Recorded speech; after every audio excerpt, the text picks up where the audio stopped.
খামারি ও কৃষক ভাইরা আসসালামু আলাইকুম। আপনারা যে যেখান থেকে আমার এই ভিডিওটি দেখতে পারছেন, আমি সবাইকে জানাই ঘাসের মেলা কৃষি খামারের পক্ষ থেকে আন্তরিক শুভেচ্ছা এবং অভিনন্দন। আজকে আসলাম একটি ঘাসের জমিতে। আমার যে সকল খামারি ভাই ও বোনেরা আপনারা গরু ছাগল পালন করেন, আপনাদের উদ্দেশ্যে কিছু কথা বলবো।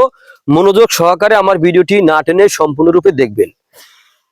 এই যে আমার সামনে যে ঘাসটা দেখতে পাচ্ছেন এখন, এটা হচ্ছে আমেরিকান গুয়াতিমালা 5G ঘাস। দেখেন একটি জমিতে কি পরিমাণে ঘাস হয়ে আছে, আপনারা দেখেন, একটু দেখেন। এই ঘাসের তার আগে বলবো ভাই, এই ঘাসের কারো থেকে আপনারা বিচি সংগ্রহ করবেন না। এই ঘাসের কোনো বিচি হয় না। এই ঘাসের বিচি রোপণ করলে আপনারা ধরা খেয়ে যাবেন। এই ঘাসের জন্য আপনারা কাটিং রোপণ করবেন অথবা মোতা সহ চারা আছে, চারা রোপণ করবেন। কিন্তু ভাই এই ঘাসের যদি আপনারা কোনো কাটিং ছাড়া যদি আপনারা অথবা চারা কাটিং অথবা মোতা সহ চারা ছাড়া যদি আপনারা বিচি রোপণ করেন, তাহলে এই ঘাস হবে না। ওই ঘাস বিচি থেকে হবে আপনার জাম্বু অথবা সুদান ঘাস। সেই ঘাস একবার কাটবেন, দুবার কাটবেন, তারপরে শেষ।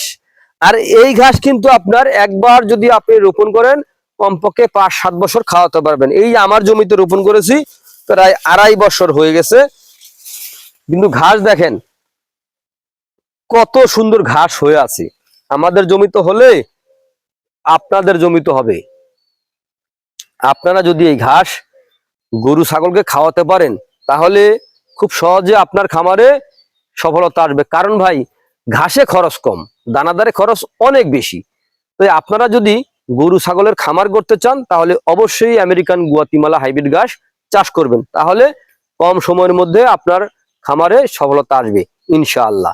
তো প্রিয় বন্ধুরা, আপনারা যদি এই ঘাসের কাটিং অথবা চারা সংগ্রহ করতে চান, আমার স্ক্রিনে দেওয়া নাম্বারে যোগাযোগ করবেন। আমরা সারা বাংলাদেশে ক্যাশ অন ডেলিভারিতে কুরিয়ার সার্ভিসের মাধ্যমে ডেলিভারি দিয়ে থাকি, স্টেট ফার্স্ট কুরিয়ার সার্ভিস অথবা সুন্দরবন কুরিয়ার সার্ভিসের মাধ্যমে। তো প্রিয় বন্ধুরা, আপনারা যে যেখান থেকে আমার এই ভিডিওটি দেখতে পারছেন, তো আপনারা সকলে ভালো থাকবেন, সুস্থ থাকবেন। আল্লাহ হাফেজ।